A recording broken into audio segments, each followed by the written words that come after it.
So yes మనం అమరావతికి వచ్చాం. అమరావతిలో చాలా మంది రేట్లు పీక్ హైప్ మనం పట్టుకోలేమంటున్నారు. దాని గురించి రియాలిటీ ఏంటో తెలుసుకోవడానికే ఇక్కడికి వచ్చాం.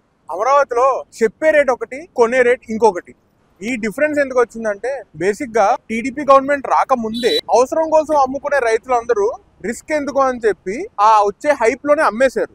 ఇప్పుడు ఎవరెవరైతే ఉన్నారో ఆల్మోస్ట్ 70% రైతులకి అమ్ముకునే అవసరం లేదు. సో వాళ్ళు రేట్ ని ఎలాగో మనం అమ్మాల్సిన అవసరం లేదు అని చెప్పి రేట్ ని హైప్ చేస్తున్నారు. ఈ హైప్ చేయడం వల్ల నిజంగానే అమ్ముకునే వాళ్ళు కూడా ఓహో వాళ్ళకి ఆ హైప్ రేట్లకి ఎక్కడ అమ్ముడుపోతుందా అని చెప్పి వాళ్ళు కూడా అదే రేట్లకు అమ్ముతా అని చెప్పి కూర్చున్నారు. బట్ కొనే వాళ్ళు ఆ రేట్ నచ్చట్లేదు. సో ఆ డిఫరెన్స్ వల్ల అమరావతిలో అనుకున్నంత ట్రేడింగ్ అవ్వట్లేదు. మనం 2019 to 24 లో అమరావతి డెవలప్ అవ్వలేదు అనుకున్నాం. Okay, because of some government reason. But ఇప్పుడు కూడా అమరావతి డెవలప్ అవ్వకపోతే దానికి మెయిన్ 2 రీజన్స్ ఉన్నాయి.